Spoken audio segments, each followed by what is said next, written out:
Ok, estamos gravando. Senhores, agora eu quero aproveitar que tem um número relativamente alto de alunos para a gente. Queria fazer uma pergunta para os senhores. Vamos lá. Ainda sobre essa questão da pandemia, só para eu me planejar, que eu estou começando a cada vez mais achar que essa situação pode persistir por mais tempo, né? E a situação de ensino remoto. Quando eu tive que preparar aula esse ensino remoto, o meu objetivo era tentar reproduzir via internet da melhor maneira possível a situação da sala de aula. Vocês acham que tem diferença em ter um encontro assim, onde você pode fazer pergunta na hora que eu estou falando, me interromper, ou simplesmente assistir um vídeo no YouTube? O que vocês acham? Não tem diferença? É melhor assim? Eu acho bem melhor essa como no Google Meet. Fazendo assim... Vídeo no YouTube é horrível, cara. Eu sinto bastante diferença também, professor. Tá, obrigado. Não, um consultor que eu estava pensando, pô, se for continuar assim, talvez ele devesse fazer um esforço. Que tem uma outra disciplina que eu leciono todo semestre. Talvez eu devesse fazer um esforço para gravar o curso e gravar as aulas e sim falar para os alunos, olha, as aulas estão lá gravando, você vai assistindo e o horário da aula a gente vai marcar só para tirar dúvidas. Isso eu deveria fazer, mas realmente é melhor assim, não é ter basicamente... É bem melhor. Obrigado, bom saber que é melhor assim. Eu também acho que a gente tem que tentar fazer um esforço para continuar trabalhando normalmente, tocar as nossas atividades da melhor maneira possível, não cair numa tentação de, não, vamos simplesmente gravar, nesse caso, grava um vídeo e deixa lá, o aluno vai lá assistir. Que inclusive, eu não sei qual diferença, quando eu saio da aula, se vocês ainda conversam aqui com vocês, tem pelo menos, bom, nem que seja para ver a foto dos colegas, né, e a cara do professor. Bom, obrigado pelo comentário, gente. Sanar uma dúvida. Então, a gente vai retomar a discussão do tópico 6, moeda e inflação, que nós começamos a discutir na aula passada. Eu vou tentar, como venho fazendo, sempre abrir aqui as notas de aula. Então, nós discutimos este gráfico, a figura 1, que era a determinação do nível de preço no longo prazo.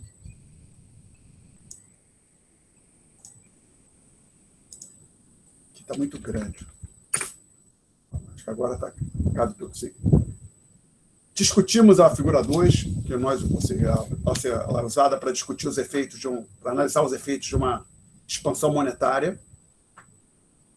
E, como eu falei, isso aqui corta, que a gente discutiu até... A gente já é evidente que a gente discutiu, inclusive uma questão de prova que tinha um gráfico e tinha que explicar o gráfico.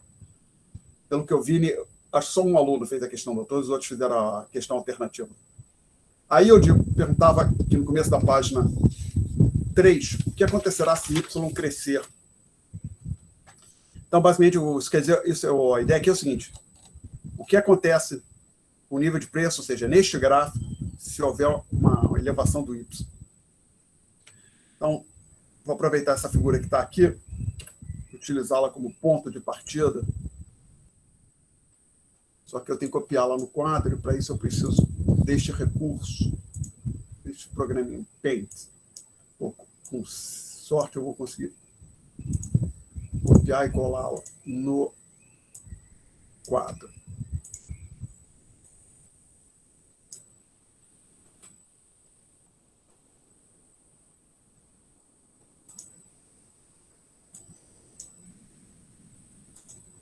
Ok.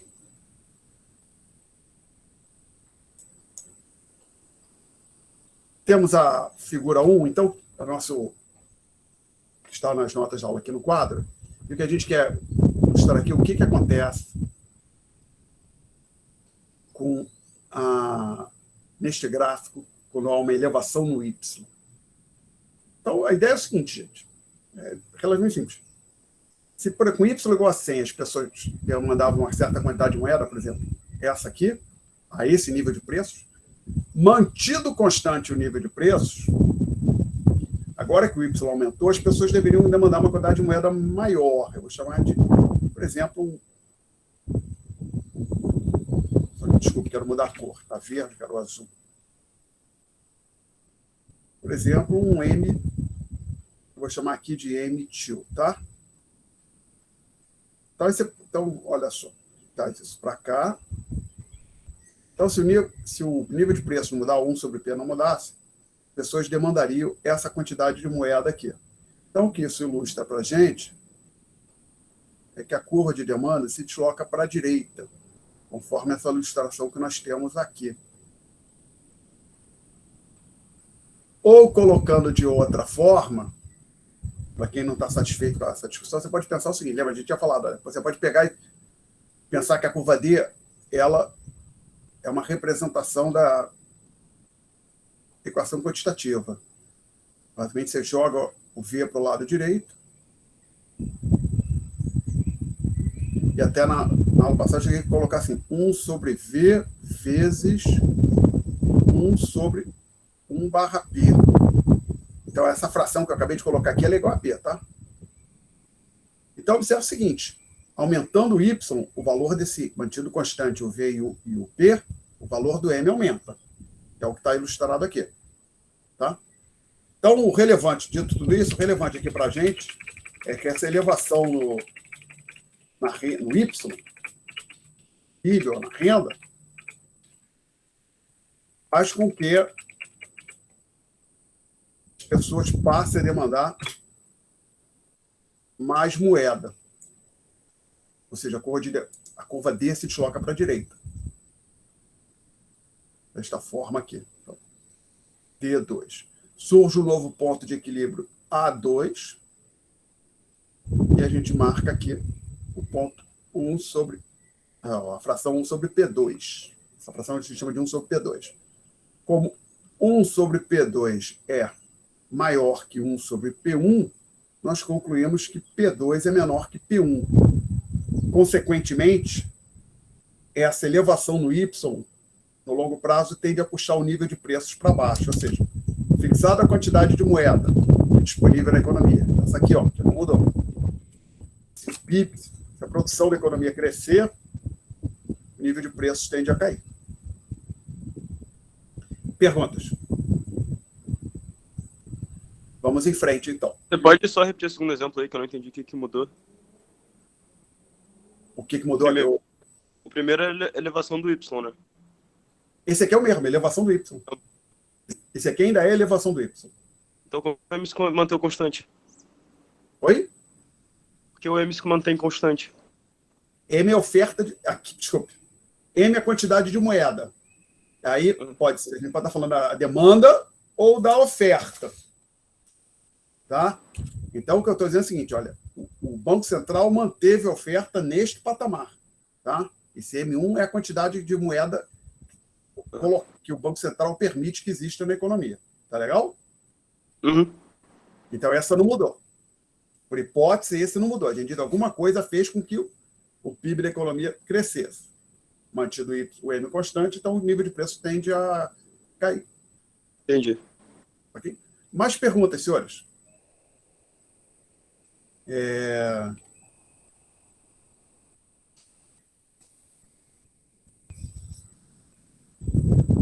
Bom, aí a gente volta então aqui para as notas de aula, aí eu digo o seguinte. Em um ambiente de estabilidade econômica, entre aspas, depois eu vou tentar dizer o que é esse termo de estabilidade econômica, na própria é um equilíbrio de longo prazo. O nível de preço será determinado pela oferta de moeda. Ou seja, o nível de preço é determinado pela quantidade de moeda que existe na economia. E é por isso que existe a teoria quantitativa, tem o nome que tem. Ou seja, se utiliza... Basicamente, a ideia é a quantidade de moeda determina o nível de preço. Aí eu digo, no presente contexto, estabilidade econômica. Então, vamos lá. O que é estabilidade econômica aqui nesse contexto que eu estou nessa nossa discussão? Então, a ideia é o seguinte, é que, caso extremo, que isto aqui seja igual a zero, e que isto aqui, ou seja, que a velocidade e o M sejam constantes. Mas não, isso é um caso extremo. Mas não precisa... Constante não, desculpe, zero. Desculpe, perdão. Estou misturando tudo. Que o M e o V sejam constantes, mas isso é um caso extremo. caso não tão extremo, mas e que satisfaz os nossos requisitos para atingir essa tal de estabilidade econômica, seja, o equilíbrio a longo prazo, seria o seguinte: o M cresce a uma taxa constante. Então, por exemplo, todo ano o M cresce a 2%, e o V também variaria a uma taxa constante. E aí, acho que a gente pode, no caso do M, pelo menos, é melhor a gente dizer que ele é constante, provavelmente, mas não precisa. Podemos dizer que ele cresce a uma taxa constante. Tá? Por que essa distinção entre o M e o V? Algumas variáveis, não só econômicas, vamos tentar dar ilustrar isso com uma variável que não seja econômica. Por exemplo, o peso de um adulto. O peso de um adulto cresce a uma taxa constante de um indivíduo. É complicado, hein? A menos que seja uma taxa muito baixa. Mas, por exemplo, todo ano o peso do sujeito cresce 2%, e o cara está com 20 anos, quando ele chegar aos 70, 80, ele vai estar muito obeso, né? Ou a mesma coisa, o peso de um adulto cai a uma taxa constante. O que acontece, passei por isso, tive que fazer dieta recentemente, basicamente meu peso foi caindo até que estabilizou, né? Então, assim, num intervalo de tempo, então, vou pensar, algumas variáveis não podem estar sempre crescendo ou sempre caindo, né?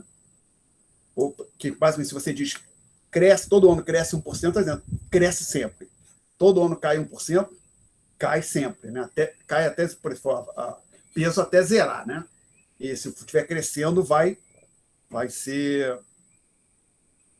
crescer indefinidamente. Outras variáveis podem crescer indefinidamente. Por exemplo, por exemplo, a população de um país, em tese, ela pode estar sempre crescendo. Tá? Mas a gente sabe que tem previsões que daqui a algumas décadas a população mundial vai estabilizar, possivelmente haverá alguns países com a população caindo, outros com a população crescendo, mas o fato é que, em tese, a população poderia estar crescendo. Então, o ponto é, a oferta de moeda, todo ano o Banco Central pode colocar, por exemplo, mais 1%, 2%, 5% na economia. Ela pode crescer permanentemente. Agora, poderia ter acontecido, mas, por exemplo, o V está sempre crescendo. Você pode pensar o seguinte: as pessoas imagina, o V está sempre crescendo, todo ano o V cresce 1%, 2%, 3%. Quer dizer que as pessoas todo ano estão sempre usando a moeda com maior velocidade, com mais intensidade. Não faz muito sentido. Pode imaginar assim, tem um período transitório de crescimento do V e depois ele estabiliza. Tá? Bom, mas independentemente desses comentários, o fato que a gente precisa aqui é que o M cresça a uma taxa constante e que a velocidade cresça a uma taxa constante. O caso onde uma dessas variáveis é constante no tempo, ou seja, a taxa de crescimento é nula, é um caso particular desse requerimento que eu estou colocando aqui.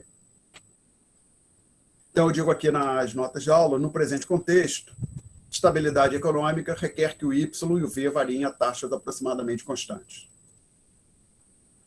Perguntas até aqui?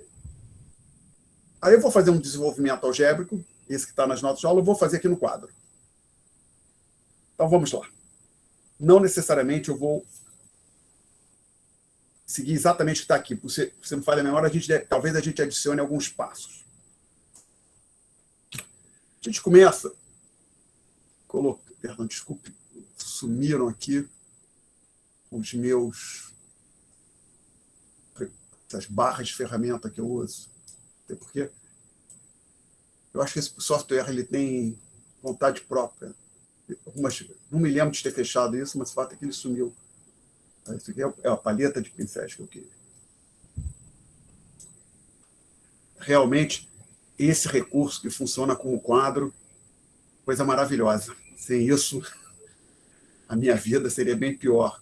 E por incrível que pareça, senhores, acho que as aulas seriam bem piores. Sei que é difícil acreditar que que eu poderia dar aulas piores do que essa, mas se eu não tivesse esse recurso, acho que seria bem pior. Vamos lá. O diabo é que, para eu conseguir escrever com uma letra minimamente decente, eu tenho que fazer um esforço aqui de concentração. Vai um pouco mais devagar. Então, isso aqui que eu coloquei agora, senhores, é a equação quantitativa que nós temos discutido. Como eu vou olhar para esta equação em mais de uma data, eu vou indexar as variáveis por t. Então, esse subscrito aqui diz respeito a uma data qualquer. Tá? Aí, tem uma propriedade dos logaritmos que diz que o log de A vezes log de B é log de A mais log de B, né? Desde que ambos A e B sejam números positivos. Que poderia acontecer de A e B serem números negativos, aí o produto seria positivo, o ln do AB estaria definido, mas o log do A e o log do B não estariam definidos. Lembra? Não se toma logaritmo de número negativo. Bom, mas as variáveis que a gente vai usar ali à esquerda, na equação quantitativa, são todas elas positivas. Então, a gente pode escrever, poderíamos tomar o logaritmo de ambos os lados. Então, esse passo aqui eu pulei nas notas de aula. E isso vale, eu estou usando o logaritmo natural, mas esse passo aqui vale para qualquer logaritmo. Tá? Essa propriedade aqui. Vale para o log na base 10 ou qualquer outro logaritmo, não só para o log natural.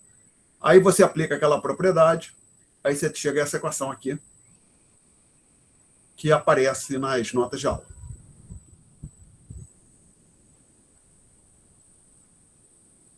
Aí, isso é válido para a data t. Posso fazer a mesma coisa para uma outra data, a data anterior, a data t-1. Então, você também tem essa equação aqui que aparece nas notas de aula.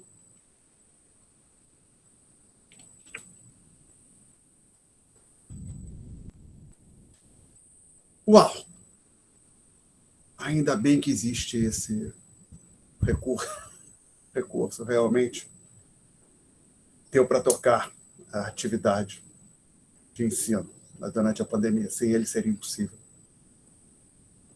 Alguém quer fazer uma pergunta até aqui? Não? Então, agora qual é o que a gente vai fazer agora? Eu vou subtrair a última linha da penúltima linha. E vou agrupar os termos semelhantes em parênteses. Então, a gente coloca aqui, ó. A gente tem isto aqui.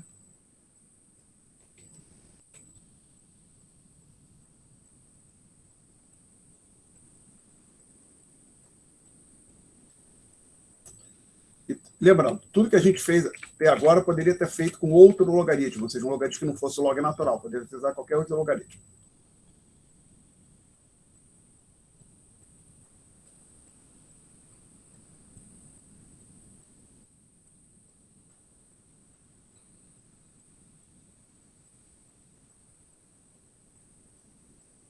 Então, essa equação aqui também aparece nas notas de aula.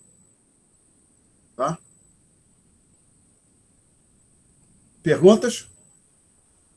Aí eu vou resolver, entre aspas, para essa diferença. Eu vou colocar esse termo isolado do lado esquerdo.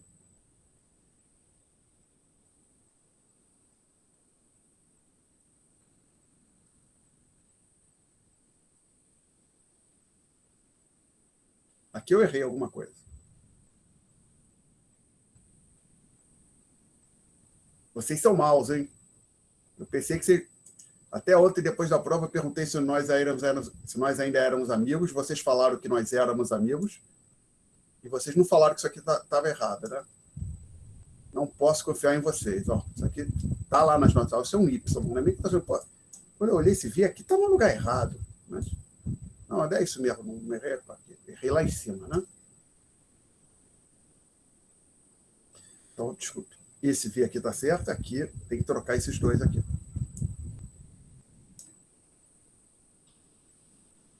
Vocês poderiam ter me avisado, hein? Não dá para confiar em vocês. Pensei que nós fôssemos amigos.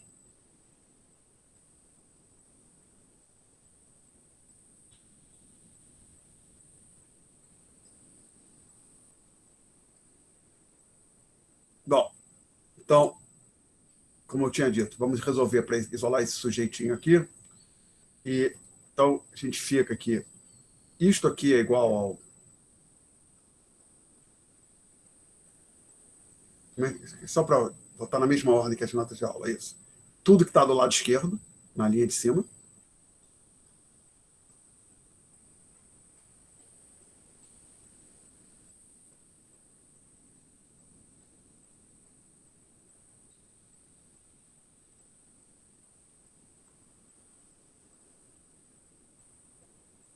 Menos esse termo aqui.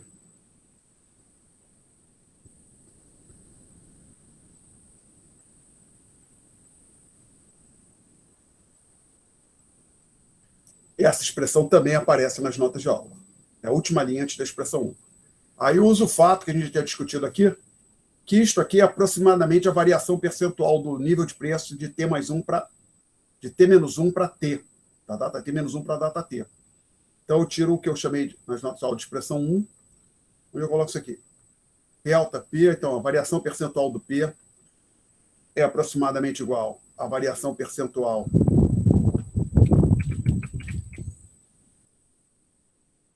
do M, mais a variação percentual do V, menos a variação percentual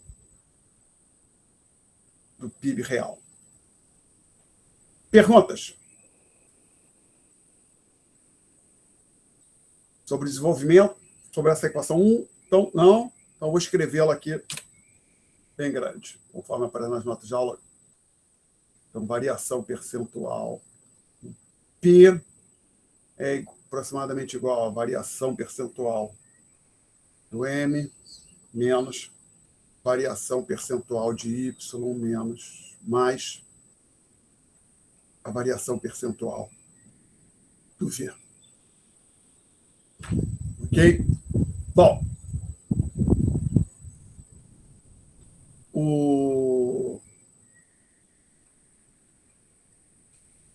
e aí eu menciono nas notas de aula reproduzo uma frase do economista já falecido, um dos economistas mais influentes do século passado, Milton Friedman, dizendo que a inflação é sempre em todo lugar um fenômeno monetário. Então, o que o Friedman quer dizer com isso é o seguinte: você não identifica na história um fenômeno inflacionário que não fosse acompanhado, ou seja, os preços crescendo sem que o M estivesse crescendo. Essa é a ideia do comentário Friedman. E tentar deixar esse ponto claro. Imagina, senhores, uma situação, um mundo sem inflação, um país sem inflação, os preços estavam estáveis. Aí acontece alguma coisa, por exemplo, um terremoto que afeta a economia do país, aí alguns preços vão subir, talvez alguns caiam, tá? Ou então pensa em um país, uma pequena economia, mas que importava petróleo, não tinha inflação nenhuma, aí o preço do petróleo dispara. O que vai acontecer se essa economia mantiver a sua política macroeconômica é que daqui a 2, 3, 4 anos ela vai estar sem inflação, mas nesse período de transição vai ter uma elevação dos preços, porque o preço do petróleo fica mais caro, isso torna transporte mais caro, acaba impactando todos os preços da economia. Tá? Eu não entendo, eu pessoalmente não chamaria isso de inflação. Eu gosto de pensar em inflação assim, um fenômeno duradouro no tempo.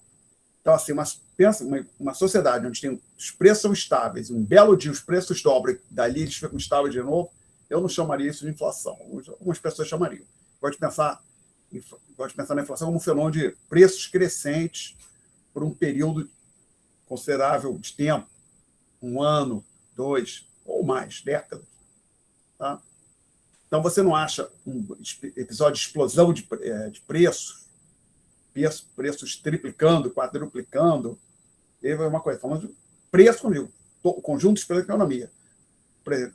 Desapareceu o tomate, o preço do tomate disparou, isso não é inflação. Tá? Então, inflação no sentido de um fenômeno duradouro, que afeta todos os preços, o preço de todos os bens da economia, isso não acontece sem um combustível monetário. No frigir dos ovos, você vai ver o seguinte, olhando aqui para essa equação. Em tese, você pode ter um nível de preço subindo porque o Y está caindo, mas veja bem, o diabo por quanto tempo o Y cai? O país tem uma crise, aí o PIB cai 5, 4, o Brasil teve uma crise muito forte em 2015. De 2015 para cá. Junta todo o período, o PIB não caiu 10%. Então, isso não dá para gerar uma explosão de inflação de preços. Tá? Velocidade não oscila tanto assim. O que realmente oscila é o N, o que acaba puxando o nível de preços, tá certo? E lembra, inclusive, A gente chegou a falar aqui no começo deste tópico, deste gráfico aqui.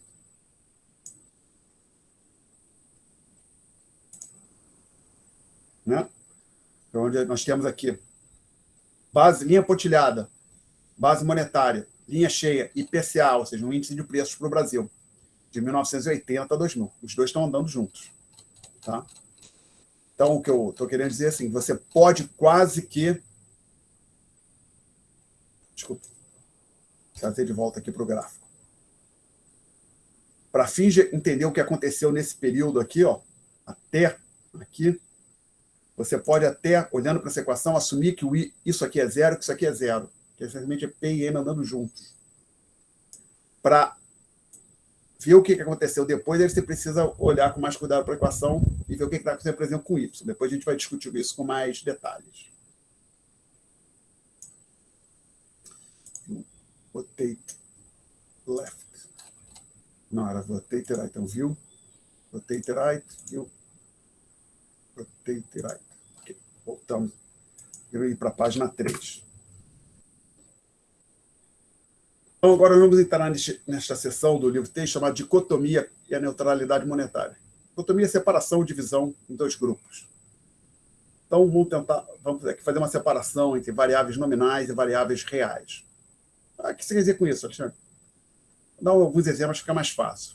Uma variável nominal, ou seja, usualmente, variáveis nominais estão expressas em valores monetários ou, eu não coloquei aqui, a taxa de juros nominal. Então, eu não coloquei aqui na lista, mas poderia estar colocado aqui taxa de juros nominal. Então, PIB nominal, calculado em valores monetários, é uma variável nominal. Como o nome diz, PIB nominal é uma variável nominal. O preço da batata, R$5 por quilo, variável nominal.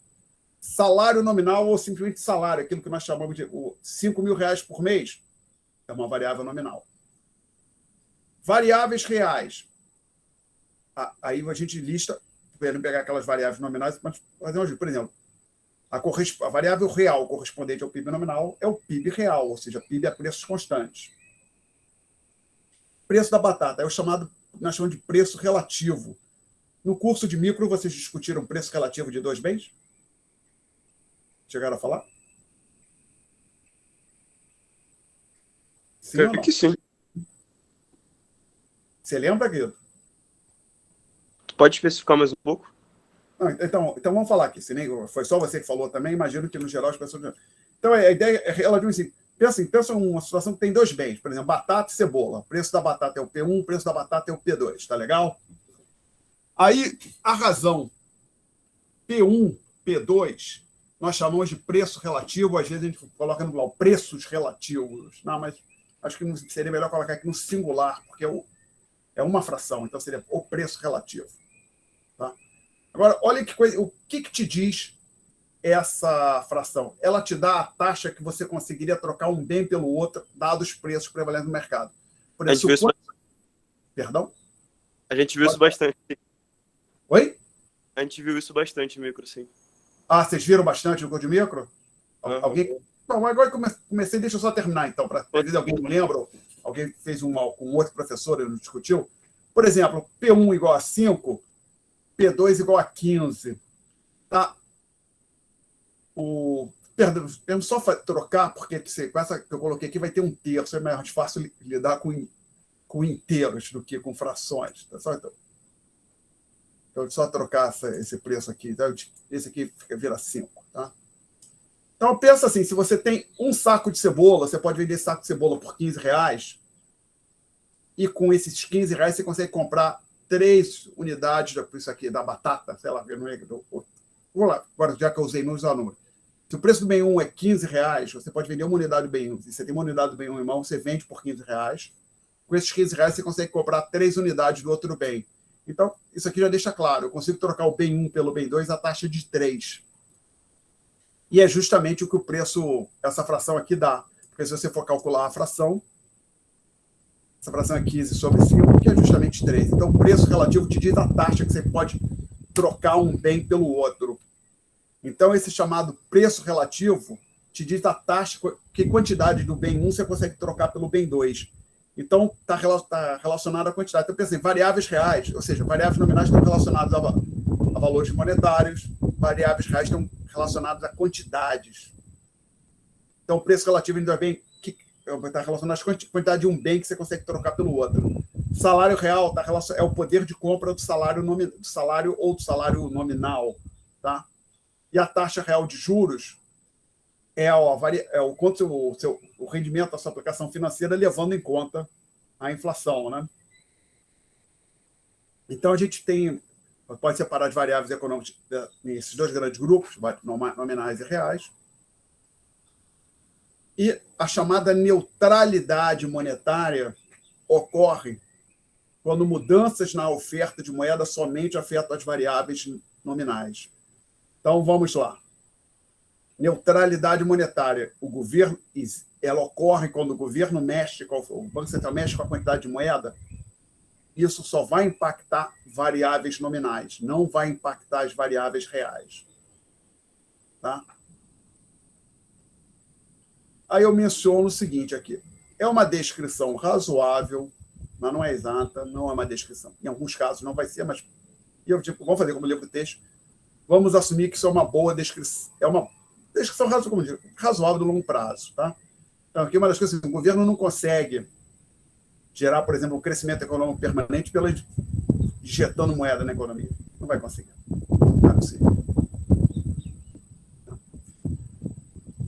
Então, a gente vai assumir que a neutralidade monetária ocorre no longo prazo. No curto prazo, a gente vai assumir que o governo mexendo na quantidade de moeda, isso pode impactar as variáveis nominais e as reais. Mas, no longo prazo, o efeito sobre as variáveis reais é nulo. Perguntas, senhores, até aqui. Aí, por que isso seria verdade? O exemplo que as pessoas dão para tentar convencer os alunos que a neutralidade monetária deve ocorrer no longo prazo é a chamada reforma monetária. O que é reforma monetária? Nós tivemos várias aqui no Brasil antes dos senhores nascerem, provavelmente. A última foi em 94, com a introdução do real.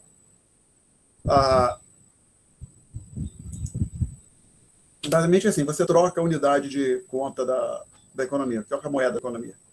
Então, imagine o seguinte exercício. Suponha que amanhã alguém chega aqui e diz, olha, nós vamos criar uma nova moeda, um novo real, e a gente vai, na prática, estamos só tirando um zero. Todos os preços da economia serão divididos por 10.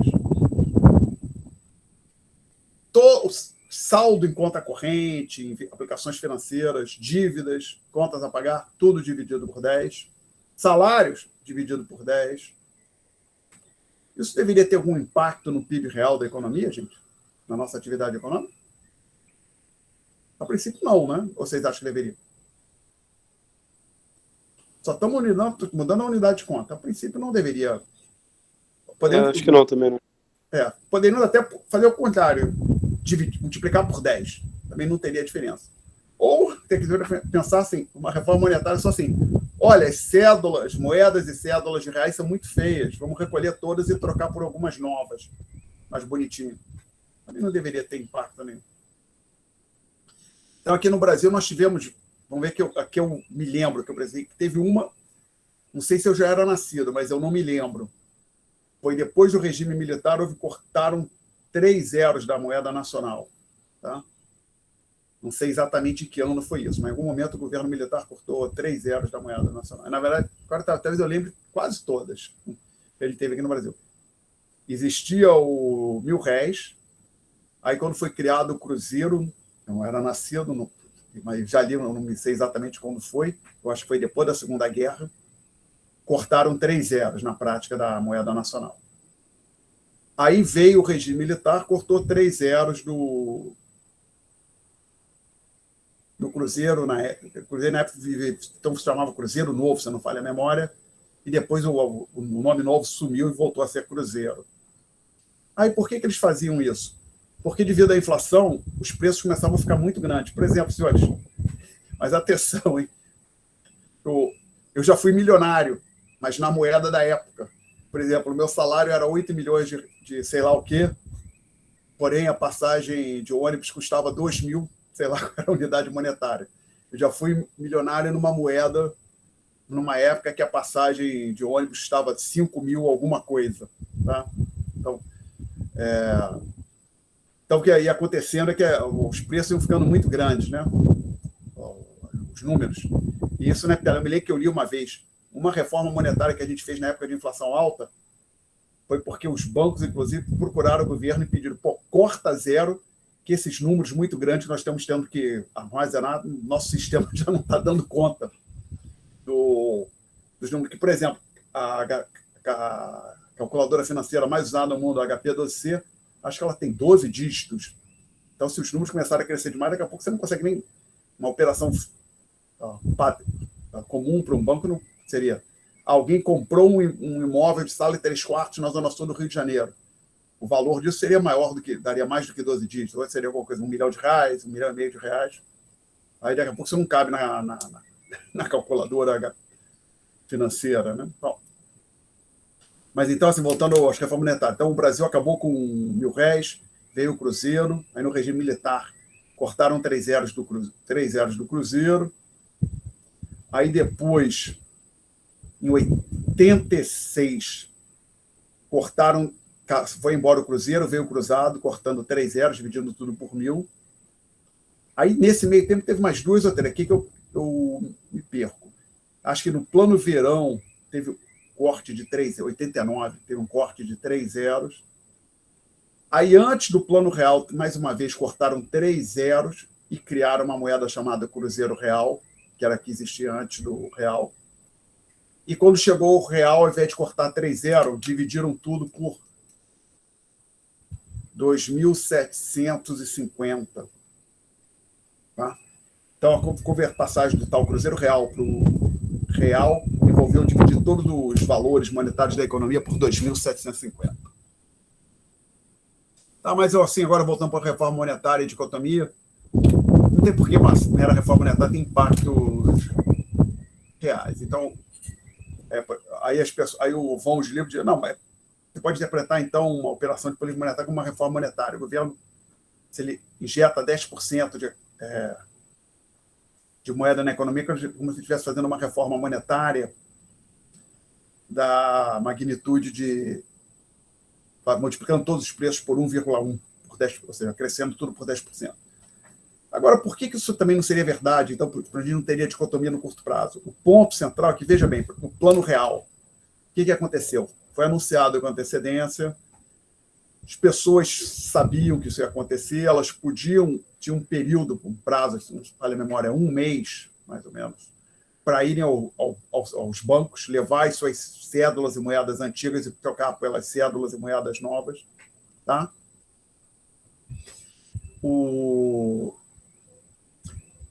E quando houve a reforma monetária, todos os preços foram divididos por 2.750. Salários também, saldo em conta corrente, saldo em aplicação financeira, e assim vai. Bom, agora, quando o Banco Central faz uma operação típica de mercado aberto, suponha que o Banco Central faz uma operação de mercado aberto, que seria uma operação considerável, que levasse a uma expansão de 5%, da ordem de 5% da base monetária. Isso não é uma reforma monetária, como foi o plano real. Por quê? Observe o seguinte, o meu saldo em conta corrente, saldo em conta corrente de vocês, não é acrescido em 5%. Então, observe que na hora que o Banco Central faz uma operação dessa de injeção ou retirada de moeda da economia, ele não está injetando e retirando, vamos especificar no caso da expansão, ele não está expandindo todos os saldos monetários que existem por 5%. Então, existe alguma simetria. Então, dentre outros fatores, essa simetria dá margem para que essa operação de política monetária tenha impactos reais, tá? Pelo menos no curto prazo. Impactos reais que digo, afete variáveis como emprego, PIB real e assim vai. Perguntas? Bom, então, aí eu faço o último comentário aqui. Os livros-textos, eles dão os exemplos da reforma monetária como algo, um evento neutro. Não deveria impactar a quantidade, o PIB real. Só um... Agora pensar aqui um pouquinho. Os senhores já ouviram falar do Plano Collor em algum momento, né? Acho que até, né, antes de vir para essa disciplina, vocês ouviram falar do Plano Collor? Um curso na... É o do congelamento de preços? Congelamento de preços foi o cruzado, década de 80. O Plano Collor ficou mais famoso pelo confisco dos ativos financeiros, bloqueio da poupança. Já ouvi, já. Tá? Então, vamos lá. O que você lê em 1990? O Collor, na verdade, antes de tomar posse, isso foi anunciado, o Sarney ainda era nos últimos dias do Sarney na presidência da República. Bloqueou, os ativos financeiros foram bloqueados. E teve uma reforma monetária ali também. Cortou 3 zeros ali no Plano Collor. Acho que eu tinha falado aqui, né? Cortou 3 zeros e houve um bloqueio dos ativos financeiros. E colocar assim, as pessoas não ficaram muito felizes, né? Quem tinha um dinheirinho no banco, espera, você tem um dinheiro lá, espera aí 6 meses, 1 ano para pegar o seu dinheiro. E as histórias assim, gente que tinha recurso, por exemplo, para comprar um carro zero, quando finalmente pegou o dinheiro de volta, o máximo que conseguia fazer era trocar os pneus do automóvel que a pessoa tinha, se ainda tinha algum. E ali teve histórias trágicas, assim. Gente que tinha vendido um imóvel para comprar um novo, deixou o dinheiro parado ali, colocou no banco, e aí para pagar pelo novo imóvel que estava comprando, o dinheiro foi bloqueado. Imagina, as histórias foi assim, eu trabalhava numa empresa de consultoria, foi o ano que eu me formei na graduação. Parou tudo. Eu falei, essa empresa vai fechar. Aí, assim, o plano foi anunciado no final no começo de 1989. Março de 1990. A eleição foi em 1989, março de 1990 aconteceu o congelamento. Aí, ali em maio, junho, a empresa conseguiu um cliente e aí conseguiu retomar as atividades, porque a situação estava bem, bem difícil. Então, muita gente perdeu, muita gente saiu bem mais... uma situação bem difícil. Tem história que fala em suicídio, essas coisas, né? Bom, então aconteceu aquilo lá em 1990. Aí supõe que 6 meses, isso foi em março, supõe que 6 meses depois, ali em setembro, ainda em 1990, outubro de 1990, o governo falasse, olha, gente, eu vou fazer outra reforma monetária daqui a um mês. Será que as pessoas aceitariam isso, não ficariam preocupadas com um novo confisco? O que vocês acham?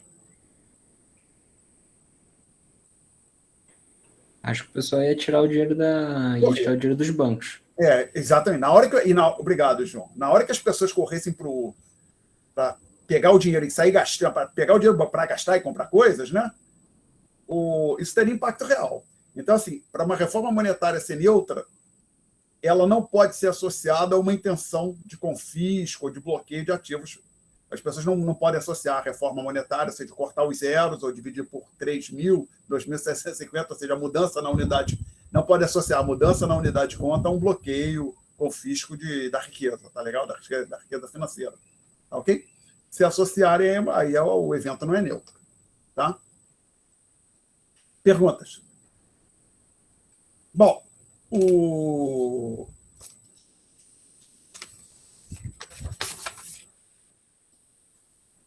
Professor, mas todo mundo sacando seus valores no banco, isso não geraria um colapso?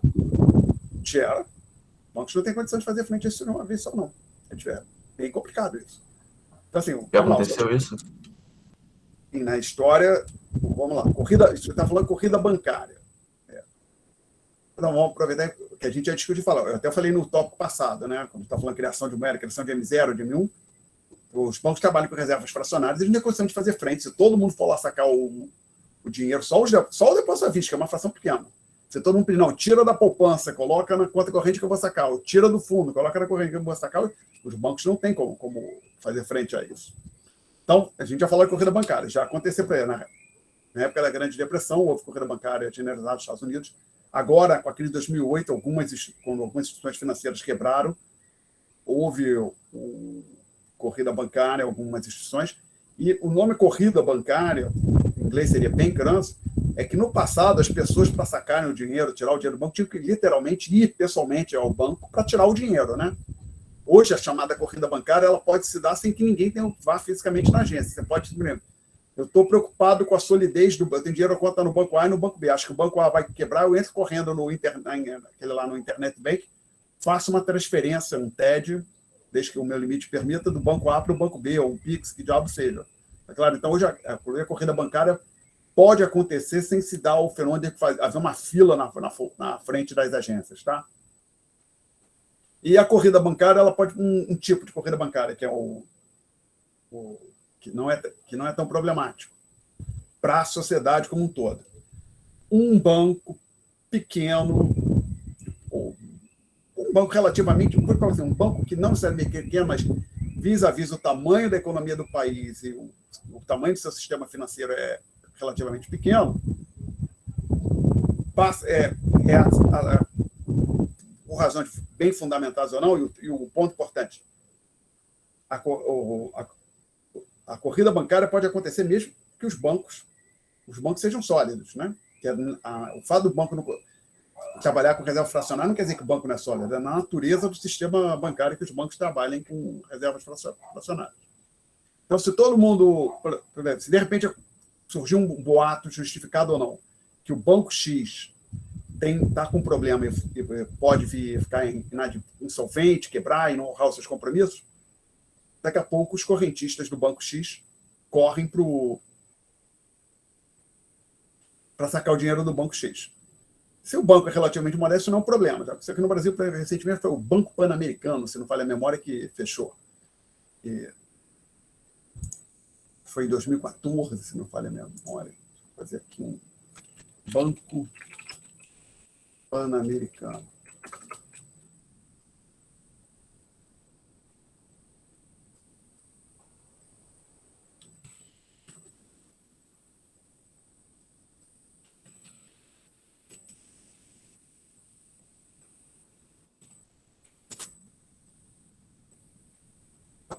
Houve algum problema aqui, realmente, vocês podem ver essa notícia, quem tiver interesse depois. Esse Banco Pan-Americano, que era ligado ao Grupo Silvio Santos, teve um problema ali em 2010, tá? E que a notícia aqui está... Alguns de vocês já tinham ouvido falar do Banco Pan-Americano? Não, né? Eu também só ouvi falar quando essas notícias apareceram em 2010. Então, é um banco pequeno. Então, ele estava numa situação difícil, aí, pelo que você está dizendo, eu nem lembrava, e havia o Banco Central fazer uma intervenção. Basicamente, o Banco Central, olha, para pensar, diretoria sai, que nós estamos assumindo a gestão do banco, e muitas vezes o Banco Central pode colocar dinheiro no banco, aí depende exatamente dos tempos. Aqui no Brasil, a gente tem a chamada Fundo Garantidor de Crédito, que é uma espécie de seguro para os depósitos que existem, os recursos depositados nos bancos, tá? Então, o Banco Americano estava com problemas, estava em vias de sofrer uma intervenção por parte do Banco Central, e o que a notícia está dizendo é que houve um aporte de capital, ou seja, pessoas colocaram, os proprietários, os acionistas, colocaram mais recursos no fundo, no banco, ok? Então, quando um banco pequeno é algo relativamente simples de lidar. Outros países do mundo tem um seguro bancário, aqui no caso chama Fundo Garantidor de Crédito, tem um Banco Central. O diabo é quando isso afeta um banco grande ou vários bancos de uma vez só. Tá? Aí isso é complicado. Aí não necessariamente o governo consegue dar conta. Aí quando que acontece? Decreta feriado bancário, 15 dias, 20 dias, que o dinheiro não pode ser movimentado. Aí é um caos. Tá? E no caso do Brasil, pelo que eu não estava presente no Brasil, em 1998 eu estava fora do Brasil, mas tem uma boa descrição desse episódio num livro da jornalista Miriam Leitão. Eu acho que já falei esse livro aqui, é Saga Brasileira, a luta de um povo e sua moeda, que ali no começo de 1999, quando houve uma desvalorização do real e trocou o presidente do Banco Central, eu me lembro que alguém aqui no Brasil, quando eu estava nos Estados Unidos, me contou: foi uma coisa horrorosa, todo mundo foi correndo para o banco sacar o dinheiro que a gente achou que ia acontecer esse plano Collor. Então, acho que quando houve ali no começo de 1999 a desvalorização do real, o presidente do Banco Central, todo mundo pensou, o plano real está indo por água abaixo, vai haver...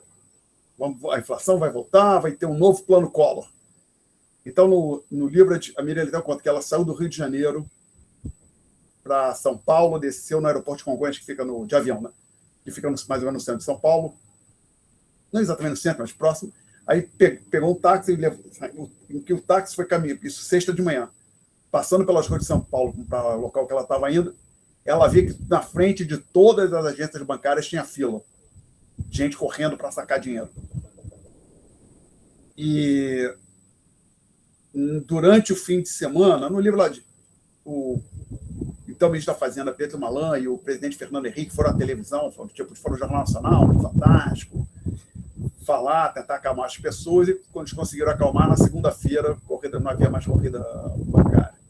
Então, mas ali foi um momento difícil. Tá? Então, uma corrida bancária é um problema sério, realmente. Pode colocar o sistema financeiro, inclusive, no chão, e aí é o caos. Aí você vai ter uma crise econômica muito forte. No ano, porque o problema é o seguinte, porque quando um banco quebra, dinheiro dos depositantes não está garantido, tá certo? Não necessariamente vai estar garantido. Pode receber ou não, pode até receber tudo, mas demorar 1 ano, 2 ou mais para poder recuperar os recursos, tá? Desculpe, perguntas. Bom, então aqui nós vamos entrar nesta sessão, que começa na página 4, das notas de aula, velocidade e equação quantitativa. Nós já tínhamos falado dela aqui neste tópico, a equação quantitativa, essa que aparece ali no quadro, no PDF, nas notas de aula, MV igual a PY. Logo, você pode resolver para o V, conforme a expressão 2, e como eu já tinha mencionado, o V é calculado como resíduo. O que você está dizendo, Nativo? Vamos lá. PIB nominal, que é o lado direito. PIB nominal é P vezes Y. IBGE apura.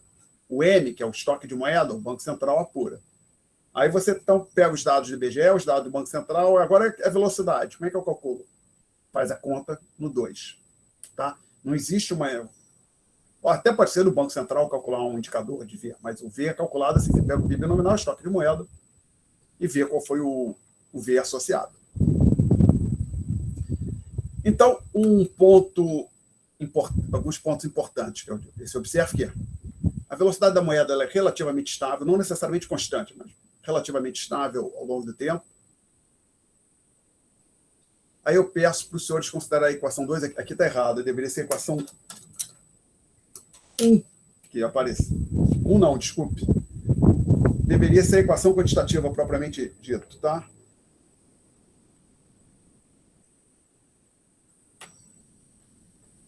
Não, pode ser a equação 2 também, desculpe. Pode ser a própria equação 2. Vou escrever aqui.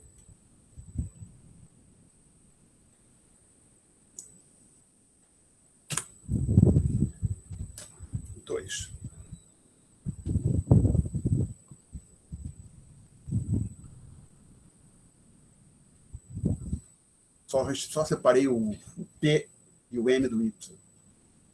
Então, eu digo nas notas de aula o seguinte. Suponha que o Y seja determinado por fatores reais, não é afetado por mudanças no M. Então, vamos supor que o Y não depende do M, ou seja, a dicotomia monetária é válida no longo prazo. Por que eu falo? Não, a dicotomia, ou seja, é válida, ou seja, que existe neutralidade monetária no longo prazo. Ou seja, que há dicotomia entre as variáveis reais e nominais. Então, o M não afeta o Y no longo prazo. E que o V é constante.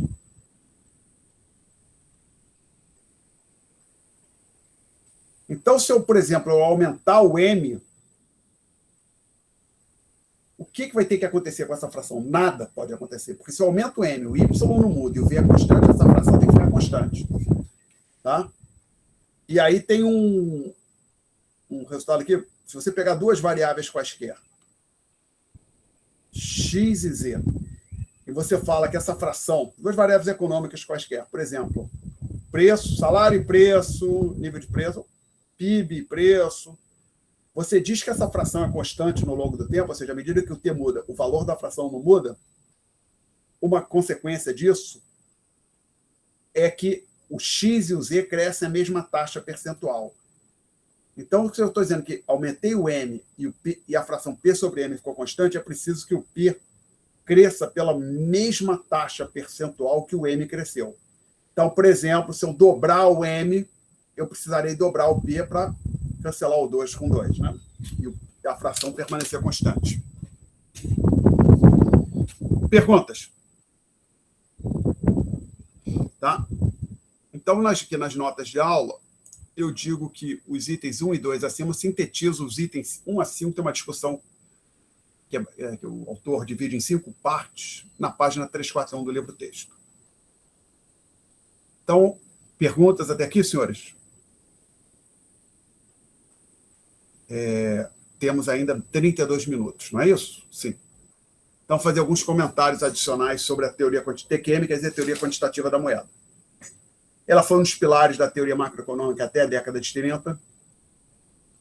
Aí, como eu já falei aqui, aí veio o Keynes e disse, não, jogue isso fora, pelo menos, exceto no longo prazo, numa situação limite, a teoria quantitativa não é muito útil.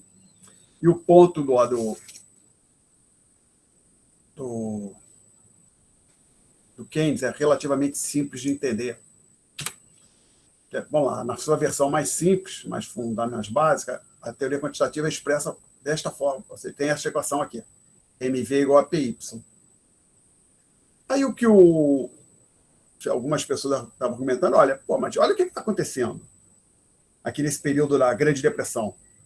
Tem Banco Central expandindo a oferta de moeda, ou seja, está puxando o M para cima, mas esse sujeito não está mudando. O PIB nominal não mudou. Ou talvez até esteja caindo. Bom, mas aí, se isso é verdade, vamos supor que o PIB nominal ficou constante. O que tem que estar acontecendo? É preciso que, à medida que o M aumente, o V diminua, né? Então, o V não era... Assim, o V não é constante. Tá? Simplesmente o que estava acontecendo é o seguinte, o governo está jogando e colocando dinheiro na economia e as pessoas então, estão entesourando, estão acumulando estoque de moeda e não estão usando. E aí o V, a velocidade... Você coloca mais moeda na economia, as pessoas não usam, então a velocidade, que é a taxa de utilização média da moeda, cai. E as pessoas usavam a teoria quantitativa, pressupunha que o V era constante. Mas, na verdade, os chamados economistas clássicos, se encontra, às vezes, os economistas clássicos acreditavam que o V seria constante. Eles não achavam que era constante, mas achavam que era relativamente estável. Então, teve aquele problema, aquela situação ali, o que a gente chamou aquela situação de armadilha da liquidez, não vai escrever, mas tinha uma razão para usar esse nome, que a política monetária não era eficaz para impactar o PIB nominal. Colocando de outra forma, aqui, se você olha, voltando para cá, vou colocar aqui entre parênteses. Se essa variável é constante, um aumento no M vai puxar o PIB nominal para cima. Tá? A gente não sabe o que vai ser aumento de P, o que vai ser aumento de I, mas o produto PY vai crescer.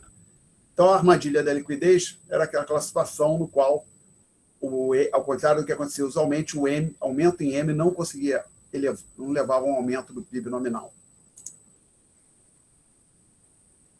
Então, acho que os economistas, como eu falei aqui, os economistas clássicos não acreditavam que o V era uma constante imutável, que não podia, mas seria relativamente constante, e com isso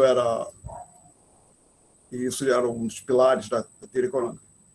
Então, como eu já falei, a teoria keynesiana, o V estava longe de ser constante. Aí, então, por algum período, ali, uns 30 anos, a teoria quantitativa foi abandonada.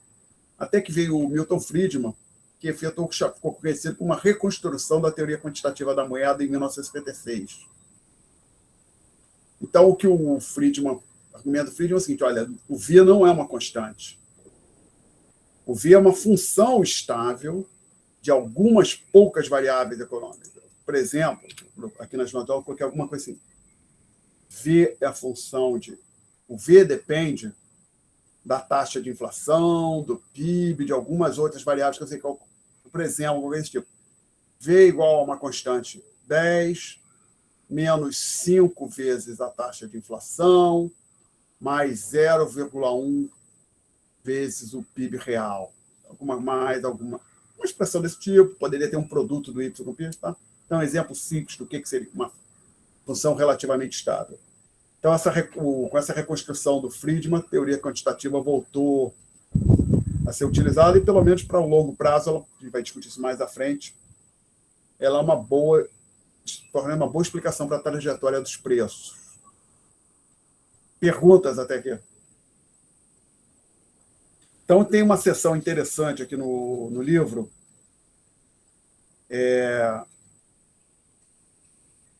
sobre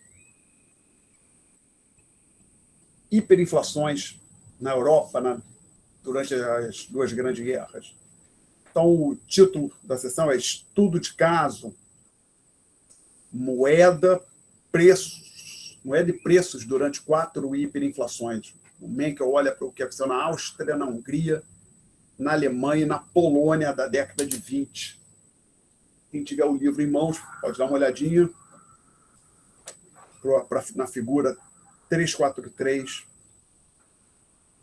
na figura 4 na página 343. Mas eu não sei se parece aqui, mas você tem um gráfico para cada país. E cada gráfico você tem nível de preços e quantidade de moeda.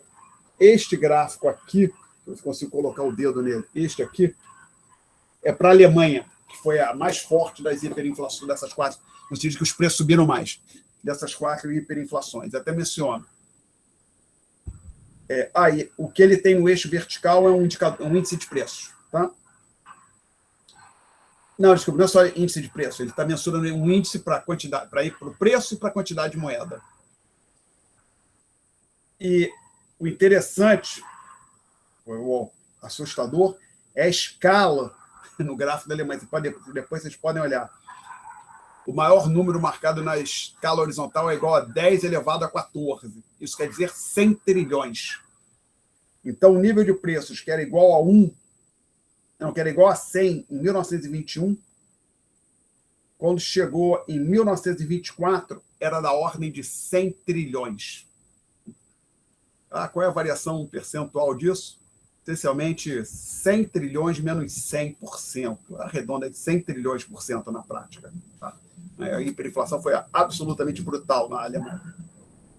E com as histórias, então, da Alemanha, por exemplo, a história é o seguinte, pessoas chegavam num bar, sentavam na mesa, pediam chopp, ao invés de pedir um chopp, pedia logo 4 ou 5, porque o chopp aumentava a cada minuto.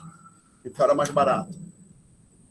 Eu não sei se tem isso para a Alemanha, mas na Bolívia, que teve uma hiperinflação na década de 80, as pessoas saíam de casa com uma sacola cheia de dinheiro para fazer compras, aí largavam o dinheiro no supermercado e voltavam com a sacola com as compras. A mesma sacola que você usava para carregar o dinheiro, você trazia de volta as suas compras.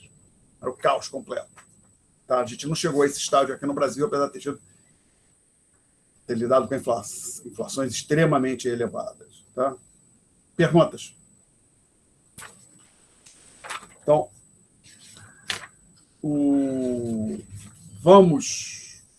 nós temos 20 minutos. A melhor maneira, eu acho que eu gostaria, então, agora, de voltar para aquele gráfico, aqueles 3 gráficos que a gente tem no fim.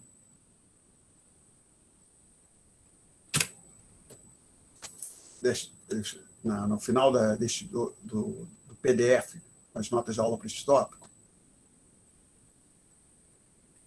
e utilizar, agora que já discutiu essa equação um pouquinho, essa equação para interpretar aqueles gráficos.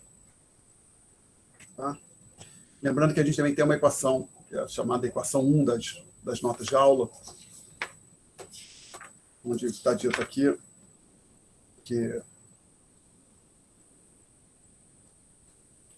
variação percentual dos preços, ou seja, a taxa de inflação, é igual à variação percentual do M menos variação percentual do PIB real mais a variação percentual no V.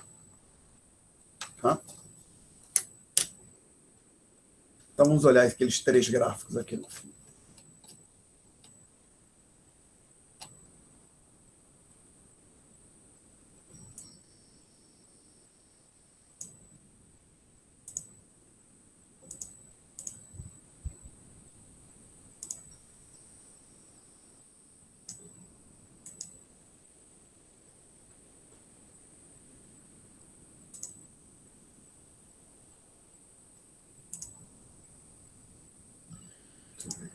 $180.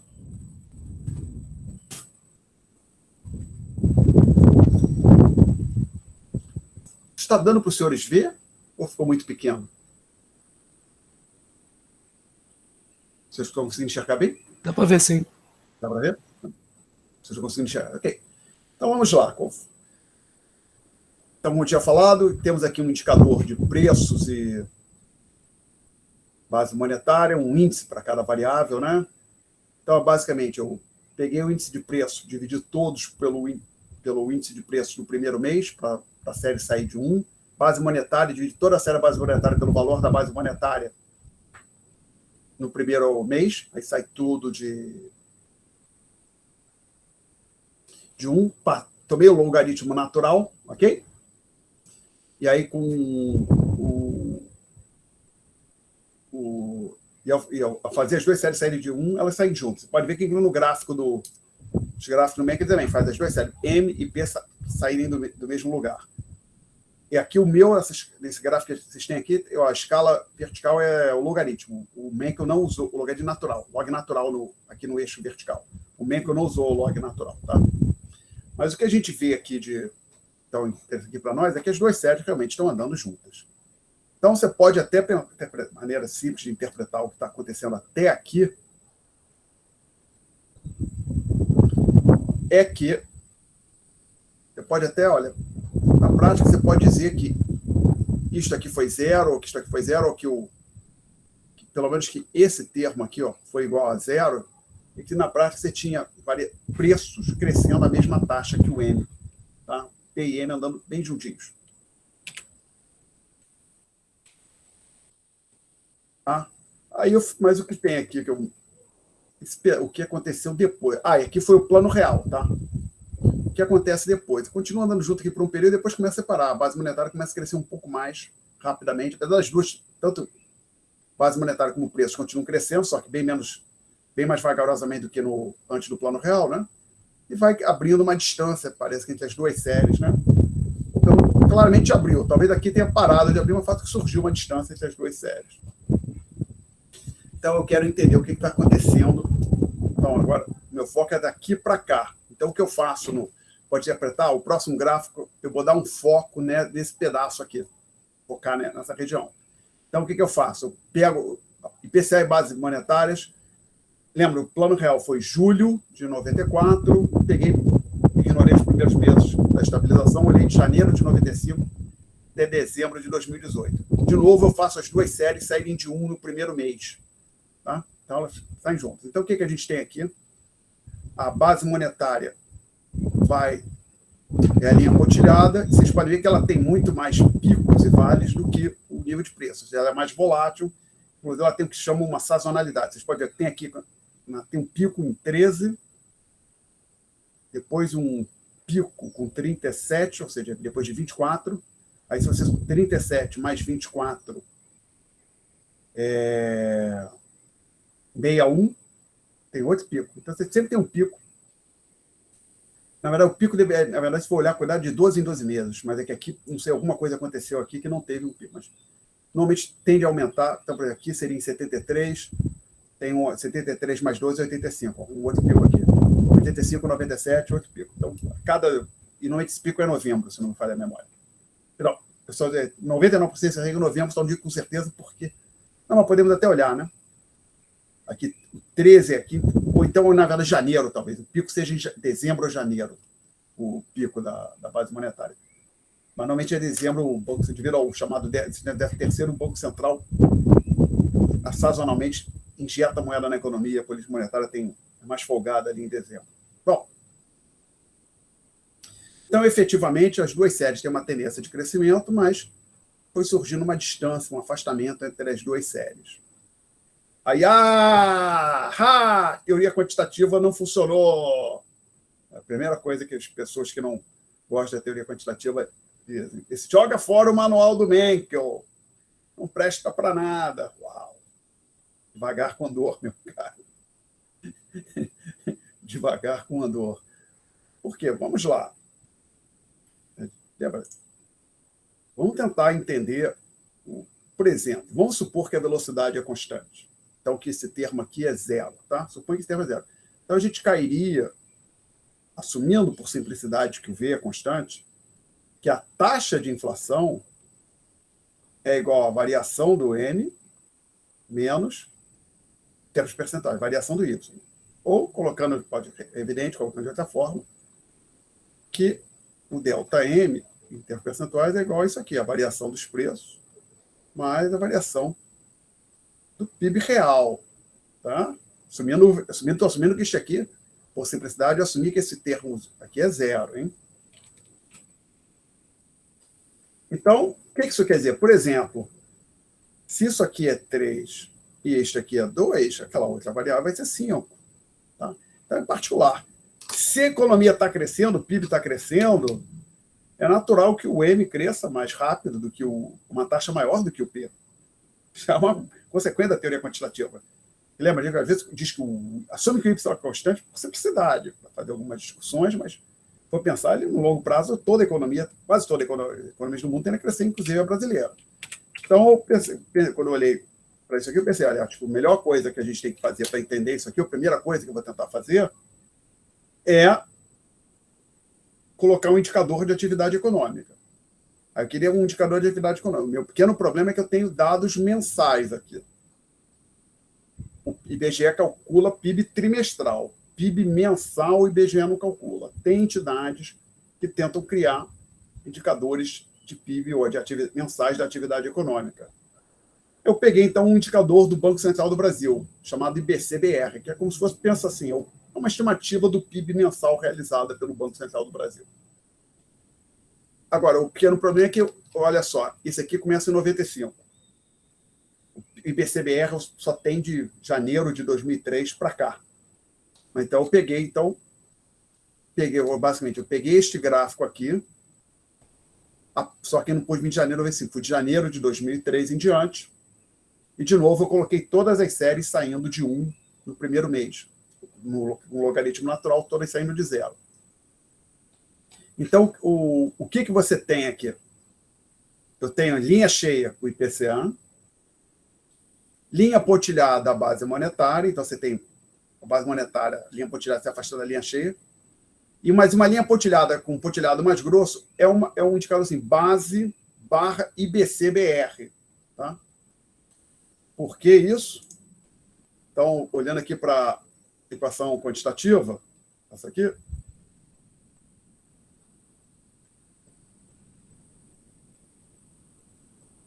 faça um desenvolvimento, precisa assim, você coloca assim aqui. O P, resolvendo para o P é igual a M sobre Y vezes V. Tá? Aí, então, se você assumir que o V é constante, então a trajetória do P, na verdade, é dada pela evolução da razão base monetária sobre o Y. Então, é exatamente o que eu tenho aqui, uma medida de base pelo meu indicador do Y real, que é o IBCBR. PIB real, lembra, Y ali é o PIB real. PIB real. E aí você vê que ficou abaixo, passou, mas parte da grande diferença, aquela diferença que tinha, desapareceu, né? Aí eu fiquei satisfeito, parei por aqui. Eu poderia agora fazer um esforço adicional, entender o que está acontecendo com a velocidade de circulação da moeda. Que aí isso também é sabido. Que, por exemplo, quando tem uma inovação tecnológica, a velocidade de circulação da moeda cria pressões. Pensa assim, 40, 50 anos não existia cartão de crédito e débito, ou era muito pouco utilizado. Na hora que esses cartões começam a surgir, as pessoas podem utilizar menos a moeda. Então, ela passa a tem impacto sobre a demanda por moeda e, consequentemente, sobre a velocidade. Surge PIX. isso também tem um impacto sobre a demanda de moeda e velocidade. Então, eu poderia fazer um esforço para entender o que está mexendo com a velocidade de circulação da moeda aqui nesse período, mas eu não fiz, tá? Então, acho que o interessante aqui é lembrar o seguinte: no longo prazo, o M e o P andam juntos, temos que levar em conta, evidentemente, o que está acontecendo com o PIB real e talvez com a velocidade de circulação da moeda. Perguntas? Não? Professor, Fala. eu não entendi o que significa essa base monetária. O que seria isso? Base monetária é o M0 do tópico anterior. Papel, moeda em poder do público, mais reservas bancárias. Ah, sim, ok. Obrigado. Tá ok? Lembra, tinha o M0 e o M1. M1 era PMPP mais DV. O M0 era PMPP mais reservas bancárias. É aquele passivo do Banco Central. Tá? Ok? Mais perguntas, gente? Você pode dizer, ele é um indicador da quantidade de moeda que existe na economia. Tá? Professor, mas por que ocorrem esses picos repetidas vezes? Tradicionalmente, em dezembro, o Banco Central injeta moeda na economia. Por causa beleza. Justificativa que para isso é por causa do 13º, compras de Natal, tem mais demanda por moeda, então a gente atende isso.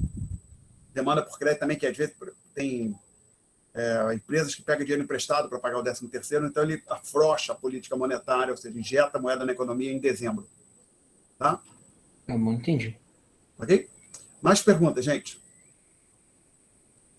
Então, esses picos com periodicidade constante o nome disso é sazonalidade. Tá? Pico e vale com periodicidade constante. Poderia ter um vale também. Tá?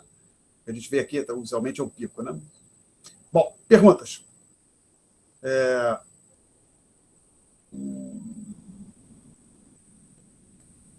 Vamos voltar para as notas, onde nós estamos nas notas de aula, então.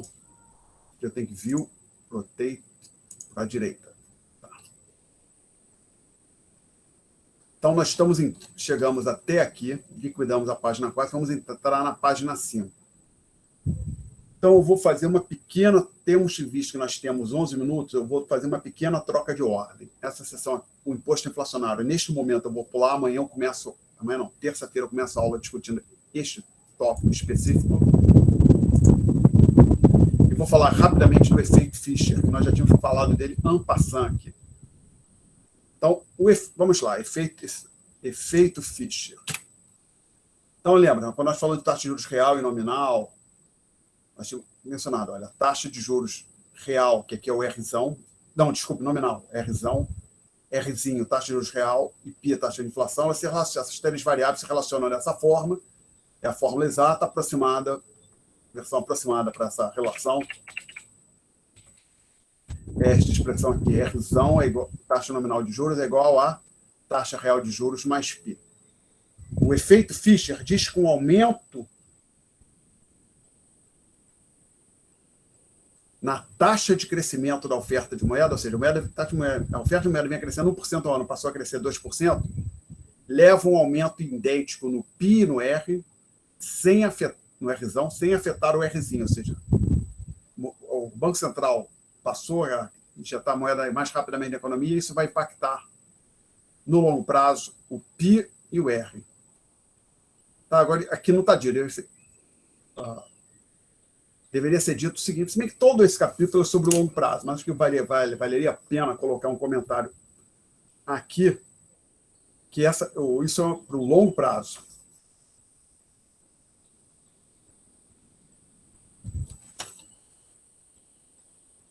Bom, o que você quer dizer com isso? Vamos fazer uma tabelinha rápida aqui. Vamos botar aqui um R, um Rzinho, π.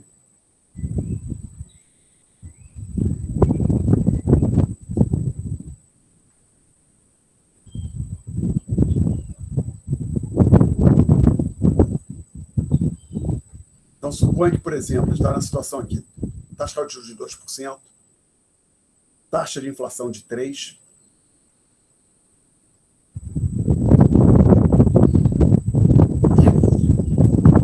taxa nominal de juros 5%. Estou trabalhando com essa expressão simplificada. Aí suponha que o Banco Central muda a política monetária, a quantidade de moeda passa a crescer mais rápido, estava crescendo a 3, aí o PIB, assumindo que o PIB é constante, tá? Então, o P e M cresciam a mesma taxa, então a moeda estava crescendo a 3%, os preços cresciam a 3%, agora a moeda está crescendo a 5%. Poderia acontecer o seguinte, pela teoria quantitativa, então, a taxa de inflação continua crescendo 5%. Mas poderia acontecer o seguinte, isso aqui passar, por exemplo, para 3, isto aqui passar para 8. Tá? O efeito Fischer diz que esta linha aqui, isso aqui não acontece. O que vai acontecer é que este senhor aqui passa para 5, este aqui permanece em 3, e permanece em 3, desculpa, permanece em 2, que era o valor que tinha ali embaixo, e este aqui passa para 7. Tá? Então, vamos lá. O M, que vinha crescendo 3%, passou a crescer por 2 pontos a mais, passando para 5%. Você adiciona 2 pontos na taxa de inflação, de 3 para 5, e 2 pontos na taxa anual de juros, de 5 para 7. Tá? A taxa real de juros não alterada. Então, isso é o efeito Fischer, longo prazo, lembrado. Obviamente, pode até pensar, a inflação subiu muito, passou agora para 20%. Ok? Teremos, de acordo com o efeito Fischer, devido à mudança na política monetária, isso aqui agora é 20%, isso aqui permanece em 2%, isso aqui vem para 22%. Tá? E agora a gente pode usar o efeito Fischer para entender por que existe uma assimetria entre deflação e inflação. Então, vamos lá. Não vou colocar mais aqui, mas o ponto é, a inflação poderia ir subindo e a taxa real de juros permanecer em 2%. O diabo é que na situação contrária é mais complicado. Suponha que se a inflação zerasse, a moeda for constante, esse aqui veio para 0, isso aqui ficou em 2 e, consequentemente, aqui nós temos 2. Aí você aperta um pouco mais a política monetária. A quantidade de moeda passa a decrescer, a taxa de 2%. Então, teremos uma deflação de 2%. Menos 2, com 2 e 0. Agora coloca isso aqui, por exemplo, menos 10%. Menos 10, com 2, consequentemente, menos 8, né? Menos 8 não. Desculpe, errei. Menos 12, não é isso? Menos 12 mais 2, menos 10. É isso? Não, desculpe. Menos 10 mais 2, não, é menos 8, sim, perdão. Putz, sempre que isso acontece, vamos ver se eu consigo terminar sem ter que... Não quero ter que refazer toda essa tabela, porque não vai dar tempo.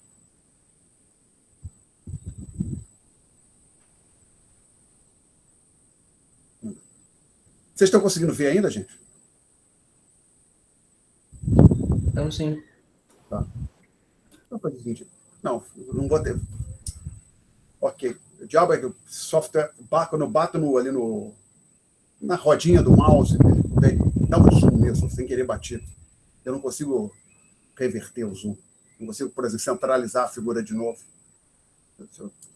Tenta apertar o scroll, professor. Não, eu não consigo. Aqui não dá. Não. Aqui ele diminui, aumenta, mas o problema é que ele... Caso pressionar o botão, ao invés de girar, pressionar para ver se ele troca para arrastar. Não fica para arrastar, não. Ah, tá. Bom, vamos tentar liberar aqui. Só que agora um detalhe, hein? A princípio, essa última linha é consistente com o que eu...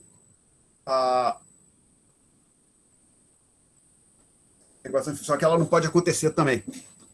Mas por que, Alexandre? Observa o seguinte. a taxa nominal de juros não pode cair de forma generalizada abaixo de zero. Por que você está dizendo isso, Alexandre? Vamos entender. O que quer dizer uma taxa de juros de 10%? Por exemplo, eu pego R$100 emprestado, daqui a um ano, fazer todas as operações de um ano, tá? Então, taxa de juros por um ano, prazo de um ano. Daqui a um ano eu tenho que pagar R$110. Está claro isso para todo mundo? E se a taxa de juros fosse zero, que é o que está na penúltima linha? Eu pego R$100 emprestado, daqui a um ano eu tenho que pagar R$100. Pensa agora uma taxa de juros negativa, por exemplo, menos 10%, ou menos 5%, vamos pegar 10%, que é mais fácil fazer a conta. Quer dizer o seguinte, eu pego R$100 emprestado hoje, não é? E daqui a um ano eu pago 90. Está claro isso para todo mundo? Essa seria o empréstimo de 100 com uma taxa de juros de menos 10%. Está claro isso? Alguém quer fazer uma pergunta? Pequeno problema. Suponha que eu conseguisse pegar dinheiro a taxa de juros de menos 10%. O que eu poderia fazer? Eu pegava os R$100 emprestado, pegava os 90 que eu vou ter que pagar daqui a um ano, guardava numa gaveta, num cofre, e os 10 que sobraram, utilizar para comprar o que eu quiser, comprar chocolate, comprar café, obviamente que eu não ia fazer isso só com R$100, ia fazer com 100 milhões, ia comprar imóveis, viajar, comprar automóvel, e não ia ser só o Alexandre que ia fazer, todo mundo ia querer fazer isso. Então não dá para você ter uma taxa de juros nominal de juros negativa generalizada para a economia como um todo. Tá? É por isso que alguns economistas dizem que existe um limite inferior para a taxa nominal de juros, que é o zero. A taxa nominal de juros ela não pode ser negativa, senão abre a margem para as pessoas pegarem dinheiro emprestado e gastarem um pedaço dele sem ter que repagar. Então, o que aconteceria aqui nessa situação é que na hora que a inflação caísse para menos 10%, uma deflação da ordem de 10%, então, aqui você teria, então, como eu tinha falado, menos 10%.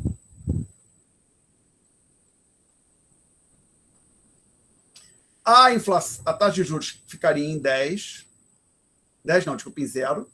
Não cairia mais. E qual seria a taxa real de juros? Teria que ser tal que a soma desse 0. Então, a taxa real de juros seria 10. Ó. Então, se a inflação for muito intensa, você começa muito forte, isso começa a jogar a taxa real de juros para cima, porque depois que a taxa nominal de juros bater em 0, ela não desce mais. Tá? Então,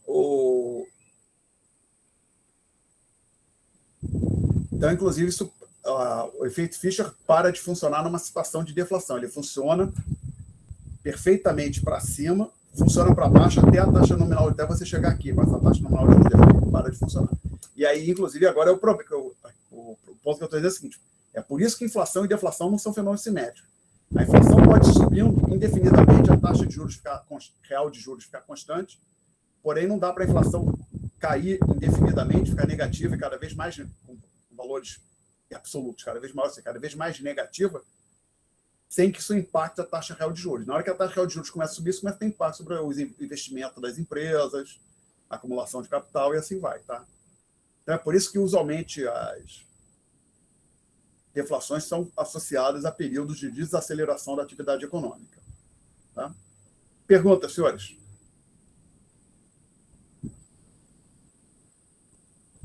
Não? Então, acho que eu vou parar por aqui. Na próxima aula, a gente retoma desta página 5, discutindo o imposto inflacionário. No momento, eu tenho que interromper a gravação.